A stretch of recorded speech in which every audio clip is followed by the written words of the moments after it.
Welcome to the Customer Wins podcast, where business leaders discuss their secrets and techniques for helping their customers succeed and in turn grow their business. Hi, I'm Rich Walker, the host of the Customer Wins, where I talk to business leaders about how they help their customers win and how their focus on customer experience leads to growth. Some of our past guests have included Asset Map, FA Match, Your Stake, and Lumient. Today, I get to speak with Whit Lanier, CEO and co-founder of Amplify Reviews. And today's episode is brought to you by Quick, the leader in enterprise forms processing. When your business relies upon processing forms, don't waste your team's valuable time reviewing the forms. Instead, get Quick. Using our Form Extract API, simply submit your completed forms and get back clean, context-rich data that is 99.9% accurate. Visit quickforms.com to get started. Now, before I introduce today's guest, I have to give a huge thank you to Paul Rankin of Adventro. Paul and his team are great at bringing awesome products and companies together to solve problems in financial services. All right. Whit Lanier is the founder and CEO of Amplify Reviews, a platform focused on helping financial advisors embrace online reviews on their own terms. His previous startup was the leading healthcare technology vendor for enabling hospitals to publish verified patient ratings and reviews, which by 2021 had processed over 60 million patient reviews. That's incredible. Whit has also earned a black belt in jiu-jitsu and has recorded music albums in 2 different bands. Whit, welcome to the Customer Wins. Thank you, Rich. Hello, happy to be here. Oh, I'm excited to talk to you, man. You got such a great background. For those who haven't heard this podcast before, I talk with business leaders about what they're doing to help their customers win, how they built and deliver a great customer experience, and the challenges to growing their own company. Whit, I want to understand your business better. How does your company help people? Well, great to be here again, Rich. Thank you. And thanks for the question. You touched on our background, which was the last startup that my co-founding team worked on, helped hospitals to take control of their own online reputations using data they were collecting and publishing that as ratings and reviews on their own physicians. In healthcare, that initiative got named Patient Experience Transparency.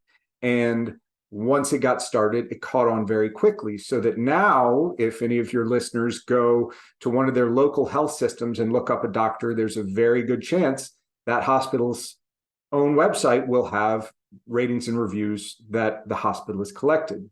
So transparency, I think, has power and value to consumers in every industry. And now that the SEC has updated their marketing rules so that testimonials and endorsements can be part of an advisor's marketing strategy, we make it as easy and as safe and as compliant as possible for advisors to let the voice of their own customers help do their marketing for them.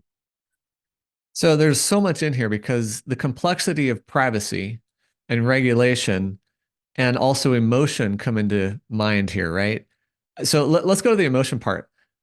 Don't customers fear customer reviews? I mean, what if they get a bad one? Do advisors fear customer reviews? Yeah. I think it's very natural, if you start from a baseline of not having any reviews online, to be a little bit apprehensive about what could happen. So yes, and I really want to talk about the broad opportunity, not specifically our platform, but I will say we give our clients the opportunity to collect feedback, and once they have collected it, decide whether or not they're happy with it and want to publish it. They cannot cherry pick only the good reviews. That's one thing that's very clear about the SEC's marketing rule. But basically, you collect customer feedback and then can make the decision, do I want this customer feedback to become marketing, or do I just want it to be a customer feedback initiative? And so from all of our experience in healthcare and my experience over the past 2 years in the financial advisor world, nobody uncovers all landmines, that they were completely out of touch with the fact that their clients are really unhappy and miserable about a number of things. So again, yes, it's natural to have a little bit of fear. We give you a glimpse into what you're going to get before the rest of the world gets it. And my view is, it's not great to just bury your head in the sand if you have that fear. You're going to be doing a lot better if you find out what your customers think, and very likely that you will find they're overwhelmingly happy and happy to sing your praises for you. Yeah, I have to imagine actually most clients are going to be on the happier side because this business is about serving clients. I mean, advisors really truly care about their clients, and so they're working hard for them. But you always hear these stories of, oh, somebody posted 18 negative reviews about me and they just impersonated people, et cetera. So you're saying your platform can help them manage that better, if that even happens, I suppose. Yes. So if we think about, there is a benefit to the fact that this is one of the last industries to embrace online reviews, right? And that's been a regulatory issue. In fact, healthcare, way back in 2014, when we got our first customers live on the platform we had then, in 2014, healthcare was considered late to the online reviews world. And here we are almost a decade later. But we can look to other industries to understand what happens, as well as some best practices, even though there's a lot of unique facets to this industry. And so to your question, there are third-party review sites. For other industries, that's Yelp, it's Google reviews, and then there's some that are industry specific. So for healthcare, there was Vitals and Health Grades and things like that. Every site might have their own policy and their own requirements for who can leave a review, but basically in those open systems, you are a little bit vulnerable to anybody who wants to leave a review can leave a review, and it can often be difficult to prove or validate whether that is a legitimate review or an angry competitor. We encourage folks to start with what we think of as a closed loop review system, where if an advisor works with us, they can only request from their clients the opportunity to leave a review. And then because that flows through our dashboard and back to their website, you can have confidence that there aren't bad actors writing reviews under any other pretext. Yeah, I remember when I started Quick and we offered self sign up on our website. Let's see, some of my customers were Peter Pan, the Hulk, Mickey Mouse, right? All these people testing it out. I don't know if they were competitors or what. And obviously it didn't translate into public transparency, but I just think it's really interesting. People do what they can do, and there's doxing and there's just bad behaviors on the web. So in your system, you're collecting the points, the stars, or the calculation, but the advisor then gets to choose if somebody's comments get published, or does that go through compliance review? Or yeah, I'm hesitant to say the advisor gets to choose. Compliance definitely gets to influence it. The way we like to do it is, before anything goes live on your website, you should be clear on what your policy is going to be about what gets published. And again, if we think through the idea that transparency is a guiding principle in healthcare, I feel like transparency is also a guiding principle in the SEC and in FINRA, right? You want consumers to be able to know what they're getting with an advisor in any situation. So we have transparency, and then we have the idea that we cannot cherry pick. So what a well-defined policy will do is, usually it says, here's how we collect the data, and it is our intention to publish everything we collect unless one of the following happens. And there's room to customize this, but it's generally things that are obvious in hindsight. Mm-hmm. Profanity, personally identifiable information. Some folks say if it's a gibberish or nonsensical comment, if it has a link to a third-party website. And then we also have, if we're talking about the SEC, they have 7 general prohibitions for advertising. And so one of the examples I talk about is, you might have a really happy client who says, I've gotten a 15% annual return with these guys, and I know they can do the same thing for you. And as good as their intention is, they aren't in a position to be making a forward-looking statement about performance. So you might not be able to publish that comment because of a regulatory concern. But that makes sense. Everyone visiting your website can read what your rule set is. You have to abide by your own rule set, and compliance is there to basically make sure you're sticking to your guns. Okay, so let me ask you potentially a dumb question. If an advisor is doing a great job of building their reputation with their community and finding clients successfully, they've grown their business, whatever, why should they add reviews at this point? No dumb questions, right? I appreciate that. I will say one thing that I've learned from since starting in this industry, there is a small subset of advisors who do not have a focus on growth. They have a book of business that supports their lifestyle and they're pretty happy with it. I'm going to carve those out. For them, it is a harder argument, unless they're just worried about their ego and their vanity, right? But I think the vast majority of folks either have a true focus on growth or would not mind if it was easy for them to get more clients. So I think of it this way, right? I don't want to drown you in stats. I bet you're familiar with a lot of these. I saw a stat that around 93% of new clients for advisors come from referrals. A lot of those from personal referrals from existing clients, and then 18 to 20% from centers of influence or other industries. And so to answer your question, I think the first thing is, if you were the advisor who was saying, I have a decent lead flow, I have new clients coming in, why do I need to invest in reviews? I would say, question one is, do you think you're closing all of the prospects that get referred to you? And unless you're out of touch with reality, I would like to think you would concede that maybe the answer to that is no, that you're not closing all of them.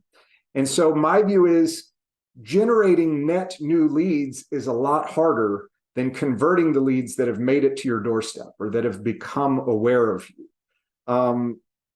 And so the next thing to think about is, if one of your existing clients referred a prospect to you, do you think 10 out of 10 of those prospects reaches out to you? Because I think if we look at our own behavior in terms of online shopping or decision making, what we'll often do, let's say I have a list of 5 advisors that were referred to me. Regardless of my intention, I'm going to Google all 5 of them because maybe I just want to figure out how to get in touch with them, see what their headshot looks like, see what services they say, what their fee structure is. However, if on that journey of Googling them, one of those 5 has a meaningful number of positive reviews and the other 4 do not, for most consumers, the die is cast, right? That every other industry has just trained us that if you know that a meaningful number of people have left positive reviews, that social proof is really valuable, really impactful in terms of making people feel like they can have confidence in that decision. In other words, you're giving people a competitive advantage. I mean, if there's just not that high adoption of reviews yet, those who do it are going to have an advantage over those who aren't. I definitely see it that way. And you sort of tee up another way to look at it, which is, everybody knows the SEC marketing rule has changed. And to paraphrase, you can now use testimonials or endorsements, and it's fine if the format of those is online reviews. Now, yes, there's stipulations and we don't need to dive into the weeds. I have not talked to a compliance person who's not happy with the way we structure our platform and our approach. But let's think about it. So we're about to go into 2024. If we think about 3 years from now, 2027, do you think it'll be uncommon for advisors to have online reviews, given that they can? Generally, the way it's worked in other industries is, the same adoption curve everywhere. You'll have some early adopters, except to me, with reviews, there's even more pressure to get on board once some of your competitors have them, because I do think you'll see you start to lose business to folks who don't. So if we look on the tail end of that, there are going to be people who embrace reviews because they have to stop losing business. Right. I feel like if you can get on board with the idea that it's inevitable, you can either stop losing business in the future, or you can have it as a competitive advantage in the near term to win more of the business that's going to make a selection in the next 3 years. Yeah. Okay. So I'm wondering if you have any kind of sense of what percentage of people that you ask to give you a review actually perform the review process. I've got two data points from that. The most common way our clients collect reviews is they send out a very short email from our system, which we have, with experience, we have tried to make it as clear and as short as possible to maximize response rate. And then the review is just a star rating and a comment. It depends on your client, it depends on your customer base, but anywhere from 20 to 40% in a given ask is what I think you can expect, give or take.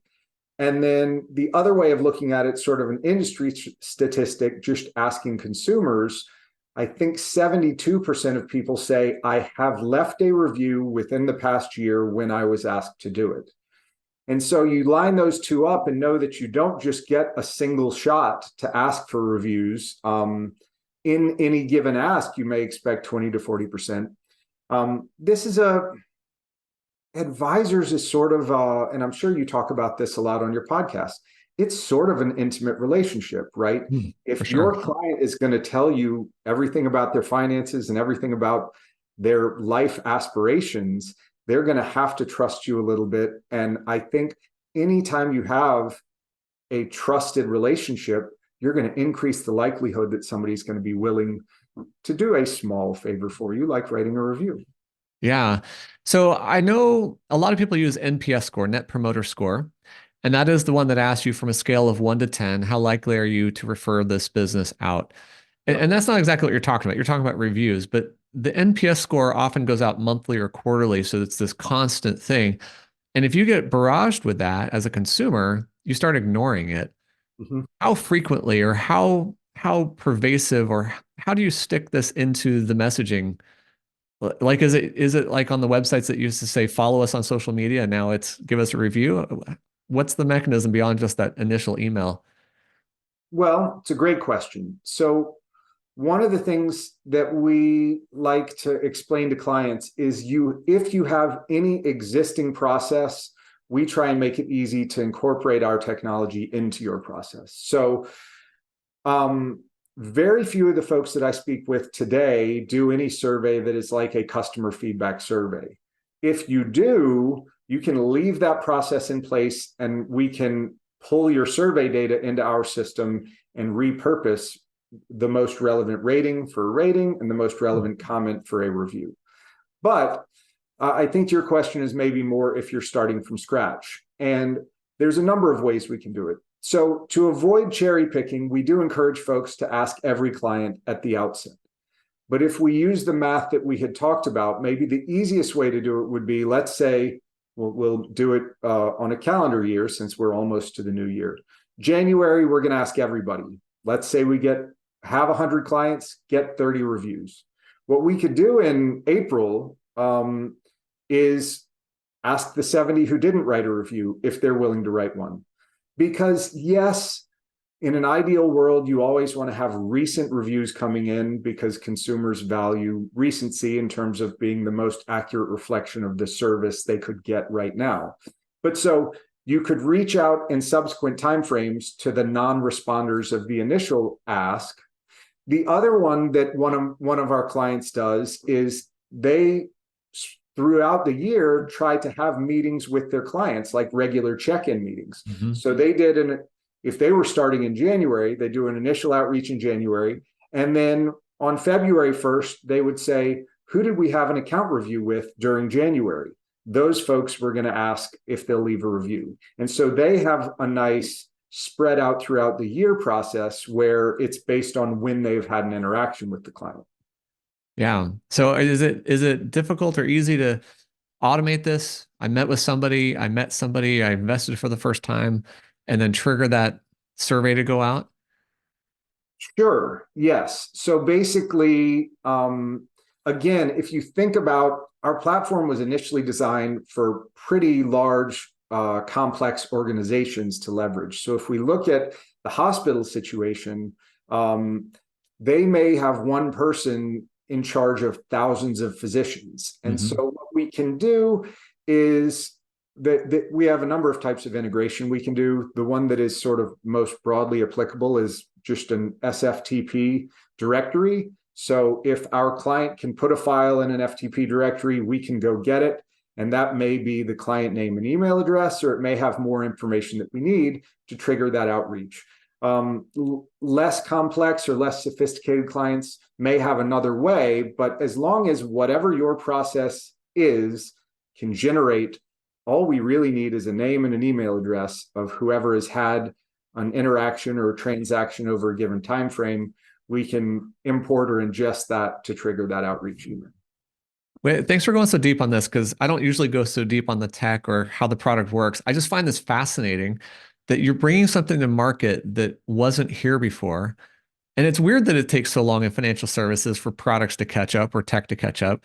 So let me ask you about your last company. You did this in healthcare. Did you sell that company? Did you walk away? What happened? We did. So we were like a lot of startups in that it took us a couple of pivots to find the best product market fit in our space. So it was actually our third business model that wound up getting the success that we talked about here. So in early 2014, we had our first client that was taking that healthcare survey data and publishing it as ratings and reviews. And by the end of that year, 2014, we had enough traction, enough interest, enough sort of demonstration that this was a thing that we wound up being acquired by one of those survey companies in healthcare. And then did you stick with them for a while? We did. All of our founding team stayed, I think, for at least 3 years, which was longer than we had to stick around. But it was a great company and it was an interesting opportunity, and we enjoyed that. We then started getting pulled away to other opportunities and didn't get back together until around 2021.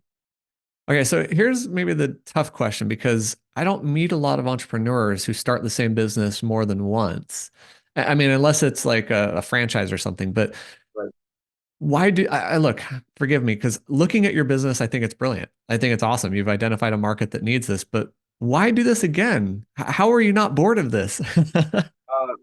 Great and very fair question. I think there are a couple of answers to that. May be relevant to your audience. One of the first ones is, first go round, we were venture capital backed.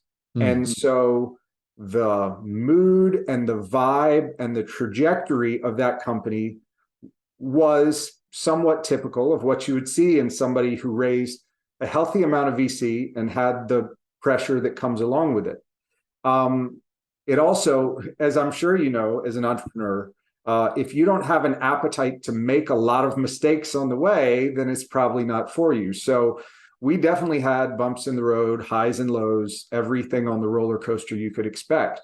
Now that we have all of that under our belts, there were a number of things working in our favor for doing this again. Number one is we felt like we built a very good platform the first go round.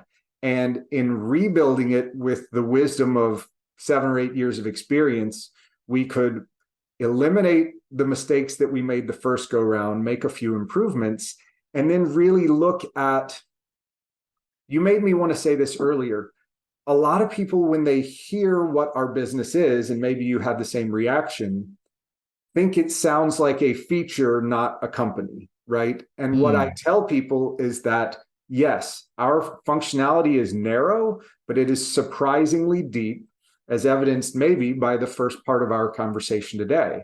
And so survey companies have consistently chosen not to try to build this functionality in-house because it is just complex enough to need its own attention. And similarly, some of the enterprises in our space might think, why would we get a vendor if we could build this in-house? What we saw in healthcare is that a very small number of healthcare systems tried to build this functionality in-house. And with maybe one exception, all of them went to a vendor, decided it was not worth the headache, was not worth, I mean, you think about it, a top software developer is going to cost you $250,000 a year, and to have them only focused all in, right? And to have them only focused on this, which is not mission critical for a hospital, it is not mission critical for a financial institution. And we try to make it as easy as possible. We stay on top of whatever the newest technology is, and we want to make it as easy as possible to integrate with your systems or your processes. So a little bit long-winded, I realize, but I think part of the reason we did this is we felt like, to an extent, we fly under the radar. We are just complex enough to be needed, but maybe not that sexy. So there's not tons of people trying to get into this space. And what I alluded to the first go round is my co-founders and I really enjoy the second time through seeing what we do differently and how we do it differently, because we're able to make the decisions ourselves rather than the investors that we had the first go round. Now, look, I have to be a little honest, because in 22 years of running my company, I feel like I've started it 3 times. I keep reinventing our tech. We keep reinventing our focus, and we're going through an evolution now. Yeah. We are launching a brand new product in 2024. This episode is probably going to come out around the time it's being launched. And we'll have another product coming out in mid-year, maybe even into first quarter. So we're introducing 2 potential new revenue streams to our business. And that just gets me excited, because we're solving problems that people don't want to solve for themselves, or the way they're solving it for themselves is repetitive, manual, expensive, not best of breed. And you're right. When you focus on your niche, you get to create the best of breed solution and keep improving upon it, innovating on it. And your customers are the beneficiaries of that at very little expense, right? Well, and I'm sure you know, it's awesome if you're launching 2 new products next year. And in the back of your mind, you have to know that one of those may become the business. You never know where customer need is going to pull you. So I think it's a great mindset to be constantly trying to innovate and release new things, so that if the market shifts or if a new need emerges, you're well positioned to take care of your niche. I try to answer a question that I read in a book a long time ago, which is, who's going to put me out of business, or what is going to put me out of business? And the answer is, I am. I'm going to figure out how to put my old business out of business and reinvent our business so we keep moving into the future. So Whit, let me ask you another question about this. Oh man, I just lost my train of thought on this. So no, I want to go to AI, because to me, that's one of the biggest futures of tech. How do you see AI playing a role in what you're doing or impacting experience of providing these types of reviews? It is a popular topic, popular question. I guess my first train of thought in response is that verified client reviews are kind of the anti-AI, in terms of part of the value of our system is letting consumers know we are confident these were written by humans that are actual clients of this advisor. And so I think one thing that we may see in the world of AI is an increasing hunger for things that are uniquely human. What I meant to say early at the beginning of the podcast, you touched on emotion, right? And I'm sure you know there's a field of research that, while we like to think of ourselves as rational beings, decision-making actually ultimately comes down to emotion, right? You build up all the rational reasons to do something, and then when it comes down to it, it's which one makes you feel better about making the decision. So that human element of reviews, I think, is part of what makes them very appealing and may make them more appealing in a growing era of AI. But I don't want to dodge the question completely. I think there's actually 2 ways I can envision AI could help.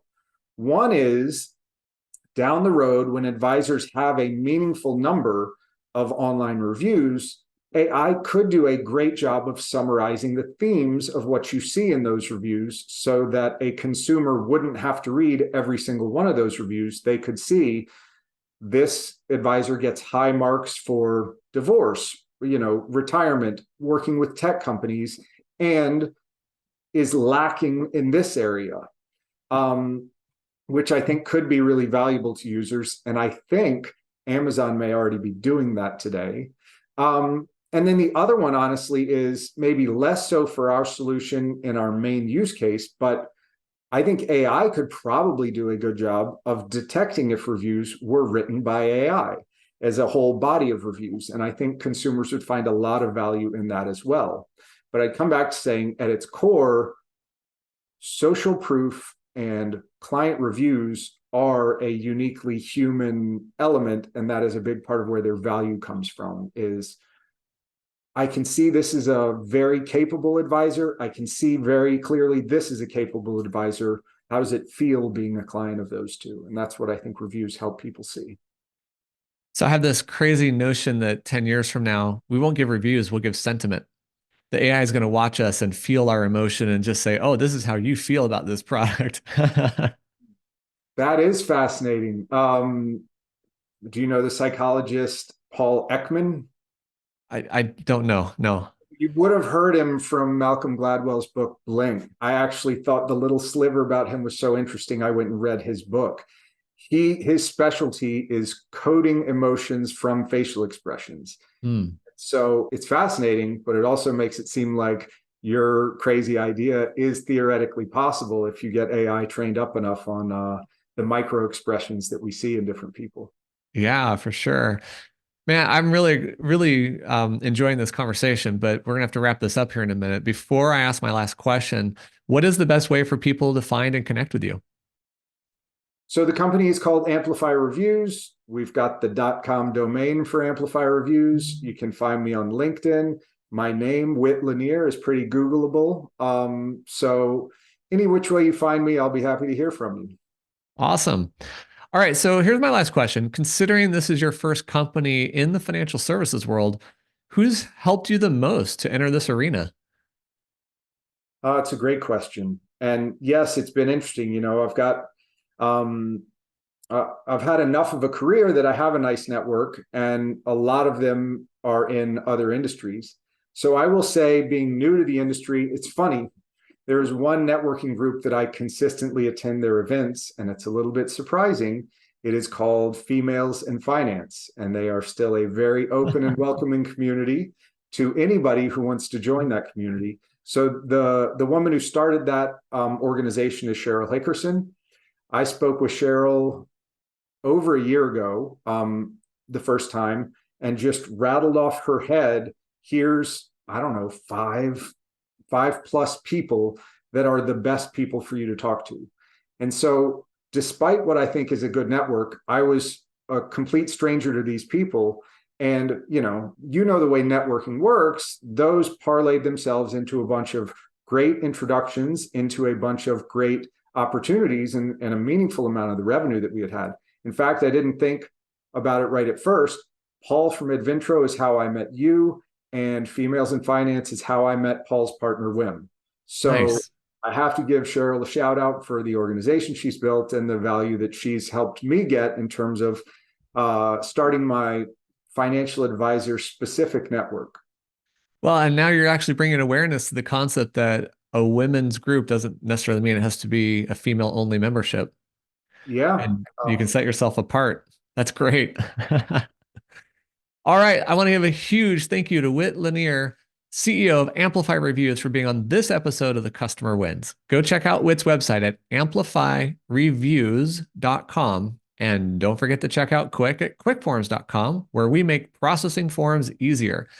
I hope you've enjoyed this discussion. We'll click the like button, share this with someone, and subscribe to our channels for future episodes of The Customer Wins. Whit, thank you so much for joining me today. Thank you, Rich. Really enjoyed it. Appreciate it. Thanks for listening to the Customer Wins podcast. We'll see you again next time, and be sure to click subscribe to get future episodes.